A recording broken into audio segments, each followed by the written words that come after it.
so much, Katie. I do want to say our sponsors, City Art is sponsored by the Salt Lake City Arts Council, Zoo Arts and Parks, Utah Arts Council, Audience Donations X Machine, and we're grateful to the Salt Lake City Public Library for giving us a space, albeit sometimes it moves, sometimes it shifts. And I want to mention that next week we have Steve Langan coming from Nebraska to read with our current Utah Poet Laureate, Lance Larson. And that should be in that room over there, but you know, check at the desk just in case. And then in 3 weeks, the 6th of May, Paul Ketzel's going to be reading with our friend Tim Erickson. So it's a good lineup, so keep on coming back. Now, welcome, Joan Coles.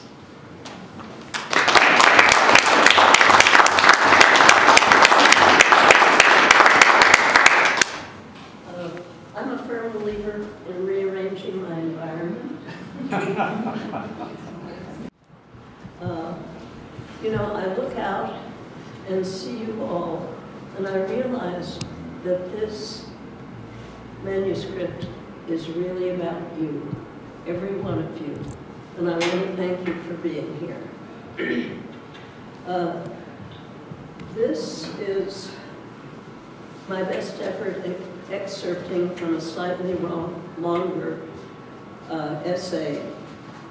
It is called Poison River, a Meditation. And it's not a travelogue, though it's been mistaken for such. And it's not a bird compendium, though I suppose you could argue that there's too many birds in it. So, anyhow, here we go. Can you hear okay?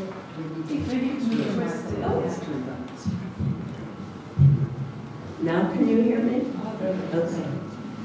Poison River, a meditation. Also, I just got back from Australia. I'm terminally jet-lagged and recovering from bronchitis. So, February 12th, 2002. I am a stranger here, an alien. I do not know the chestnut-colored hawk with the creamy head, nor the yellow, lemon-bright bird with black back and wings and tail.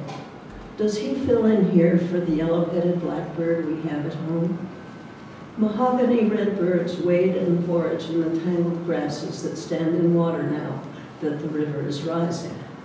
Another wader with pink legs and bill is stubbier, but reminds me of the black-necked stilt so abundant at home along the Great Salt Lake. But really, it is only the vulture that is familiar. Here along the equator, things are, I suppose, much as they should be, right down to the skein of egrets in flight, a skein that snakes and folds and forms again against the background of tropical forest, and the terns that scan the winding waterway for fish. I am finding that the flu can be a blessing.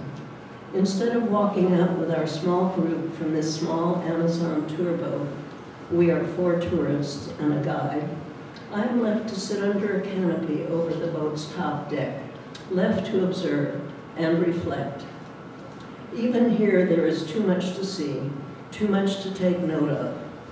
But I do see the slender black hawk with patterned underwings, high dihedral, and the hunting pattern of our own northern harrier. I see him, really see him, only when I finally bother to wonder why small birds, taking turns, pursue and harass him. Alert at last, I watch a bird land in the grasses and announce his arrival with a call like a small rooster or our backyard quail. He is iridescent green and blue and violet, and his beak is red and fancy. Ah, a purple gallinule. I have seen him in books. I long for a book to give names to what else I see. The air is full of bird call I've never heard and cannot translate. I have been here before, not here, but here, in a place of not knowing what I see, not understanding what I hear. This could be my first day in a downtown school in San Jose, Costa Rica. I am 9 years old. It is the middle of the term. My Spanish consists of buenos dias, adios, por favor, gracias, and the numbers 1 through 10. I follow the principal to the classroom and am handed over to the 4th grade teacher. Schools are separated by gender here, and my older brother is on the other side of a high, thick wall. I will not see him until school lets out. This is my 6th school since I started kindergarten. On my first day in this new school, my problem is familiar and simple. I love school, but the anxiety always makes my insides churn. I will need to find out where the girls' restroom is and how to ask permission to go there. It is not just that by now I am paralyzed by shyness. This time I will need to find language as well. Marcos, our guide, will tell us that the Amazon River has 2 main branches.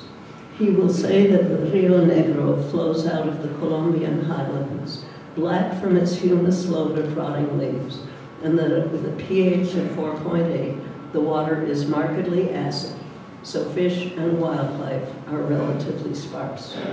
He will also say that the Amazonas rises in the Peruvian Andes and runs neutral and red with silt and nutrients, and that fish and microorganisms are abundant, as are the other animals that depend on them. That these 2 great tributaries come together at Manaus, a major town in north-central Brazil, a jungle outpost that boasts its own opera house, and that the Amazonas is also called the Solimais, Portuguese for poison river. I pondered the name, baffled.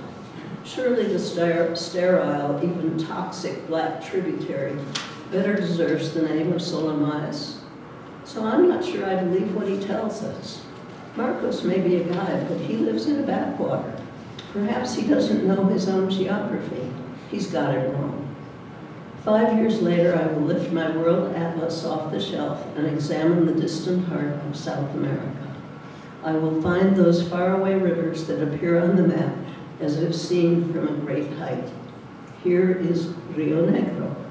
Here is Amazonas, also called Solimais. Marcos is right. Surely someone got mixed up in the mapping or in the naming.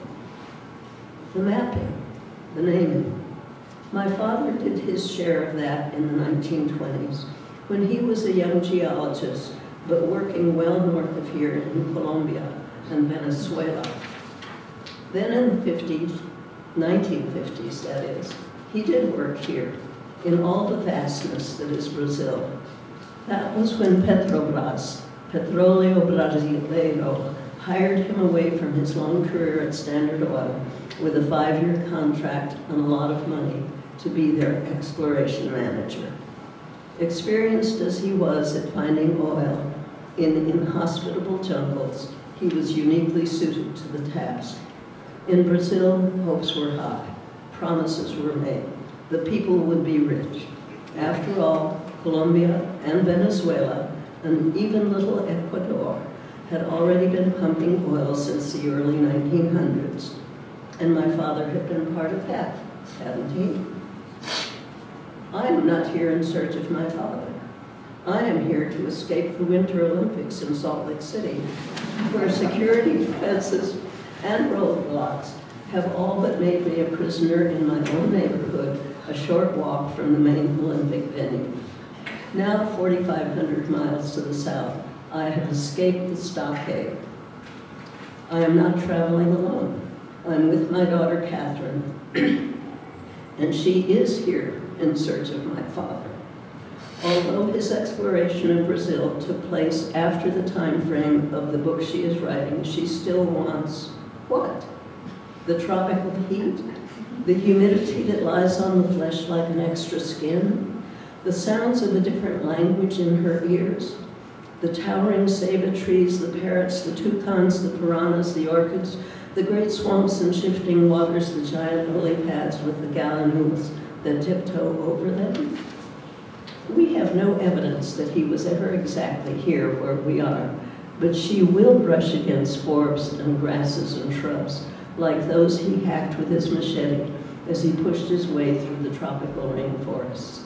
She will wake to the raucous tropical dawn chorus, so clamorous and unrestrained compared to ours at home. The flu may be a blessing, may give time for contemplation atop the boat, or for reading memoirs of a geisha as I lie feverish in my cabin, but it is also a deprivation. I am missing the swim with the pink dolphins where the Rio Negro and the Solimais flow together, the red and muddy marbled together with the black and clear, each distinct and not yet blended. I am missing the walk into the forest with its sloths and caimans and owls, and the first 2 days of indigenous foods the crew service on the boat. And I am not yet acquainted with the 2 other tourists, traveling companions thrown serendipitously into our journey. Pied lapwing, wattled jacana, cacique, oh yes, Costa Rica's oro pendula. Marcos has been ashore, and now there is a book I can page through for names, identities. And here is our fellow traveler, Oscar, and his brother, Pedro. Oscar is a delight to travel with, bright, broadly knowledgeable, and broadly read, and broadly interested, and available to discuss anything: environment, art, politics, literature, history. His knowledge of birds is astonishing. He is quick to identify what he sees and also what he merely hears, things that I wish I could do, and I admire him. Mercifully, he is also fluent in English. Oscar is an environmental lawyer, 40 years old, who attributes his command of English to a postgraduate year at the law school at the University of Michigan. His brother Pedro is about to turn 32, and the Amazon trip is Oscar's birthday gift to him. Pedro is shy and seems mildly retarded, but is musical and enjoys rhythms. He lives in a group home. He has a girlfriend, a life. Clearly, his family has done well by him. He knows some English, but is not fluent. It may be he just isn't a fluent speaker in any language. He has some problems, Oscar tells us. Katie speculates that he is mildly Down syndrome, and perhaps she is right. When I open the album, I will not be sure I even took photos on that trip. But here is a photo of 4 people standing together, smiling in front of a shadowed doorway. They are framed by foliage and flowers: ginger, aloe reminiscent of the agave of our southwest deserts, hibiscus, lianas climbing anything that will support them, and orchids like those that grow in the window over my kitchen sink. The 4 of us are lately disembarked from that small and basic Amazon tour boat, recently translated by air 2,000 miles from Manaus to Rio, and still bonded by the experience. Here on this day, we are part of a much larger group, a festive party that has brought the family together at their estate in Petropolis to celebrate Pedro's birthday. We have been included. Paulo, the paterfamilias, looks coarser, more worldly worn, more heavy-set than the others. A man of substance more than refinement. I imagine he is accustomed to having his way, to being in charge, to having an audience. He is proud of his family and of his own accomplishments. His English is excellent, thanks to his engineering degree from the Rensselaer Polytechnic Institute in Troy, New York. Luisa, the materfamilias, surely was and is still a beauty, blonde and elegant. She was born into a political family in Sao Paulo and grew up immersed in talk of government, politics, art, and business. She speaks English well, but not with the same assurance as her husband and son. Katie and I are welcomed into their family celebration with grace and courtesy, and they have prepared a dinner of foods typical of Brazil, especially for us. During the introductions, during the tour of the grounds, over wine and hors d'oeuvres, over dinner and dessert and coffee, the reasons for our presence in Brazil gradually unfold. My escape from the Olympics, Katie's book about her grandparents, my father's sojourn in Brazil. And who was my father? What was he doing here? Walter Link, I say. And in the room there is a collective catch of breath. before I continue. Exploration Manager for Petróleo Brasileiro. Petrobras, from Paulo and Oscar and Luisa. You've heard of him, Katie asked, Walter Link? And out it spills, the host telling the story of Brazil's dictatorial regime, the formation of Petrobras, the promises made of oil and riches, and then in 1954, the shocking report that after 6 years of exploration and mapping, there would be no oil bonanza for the vast and impoverished nation that occupies half of South America. He was called public enemy number 1, says Paulo. He was hated by everyone. People made threats. He and his family left secretly in the middle of the night, I'd say. They were afraid. I know this story, and now I know that this story was not just Link family's self-dramatization. Katie, too, has heard these stories, but hears them now with a difference. They have veracity, authority. They are about her grandfather. To me, they are just those stories about my father. Over lunch the next day in Rio with Oscar and Luisa, Oscar says that this part of Brazil's history was even discussed in his high school classes. He had considered that Mr. Link was simply reporting the facts. He says that the 1950 report, actually 3 letters to the Petrobras management, proved to be accurate, right down to the recommendation that the focus of exploration be shifted offshore to the Amazon Delta, where some wells are now, 50 years later in 2002, coming in. But it made no sense to blame the messenger. Almost another decade will go by before Brazil's immense offshore oil reserves become common knowledge. This story is retold with commentary in the New York Times in 2011.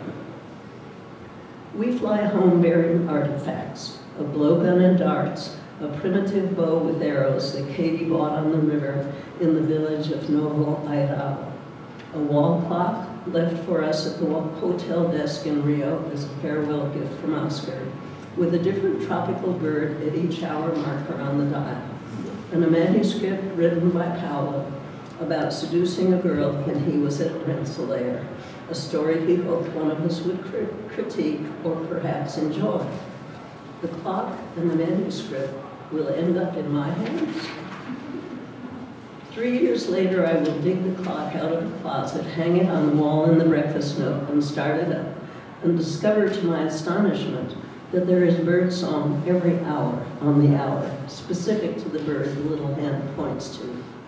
2 more years later, I will dig Paulo's manuscript out of a file drawer, because I have forgotten his name, and find again his note asking for comments from its new literary friends. Neither Katie nor I have ever responded with either written thanks or the requested critique, and I say this with some chagrin. I wonder how I could have relinquished so readily the connection with such gracious people, a connection so easily made despite disparate histories and points of view. But then I recall all the times I left, of necessity, and started over, each time as an alien, each time as a person from somewhere else, each time more reserved and more cautious. Experience taught me that connections are fleeting, that belonging disappears, that when you move away, ties unravel quickly, that chances are small indeed that you will ever again see those who are left behind, those who stay and belong exactly where they are. Yet, so many I left behind are with me still. I hold them in my mind, remembering them as I knew them. They never grow old. I carry them with me, some for nearly 8 decades, even though it is unlikely that any of them remembers me at all. I am good at letting go. My mother, even as her life was ending, was still in touch with people she had gone to grade school with. This was not something that was given to me. It is something I can only imagine and envy. My lot was to set aside loss and to give people I care about a place in my inner mind, even while I, of necessity, moved away and accepted the permanence of departure and separation, and recognized that leaving means you're gone for good. There is no point in trying to hold up. Thank you.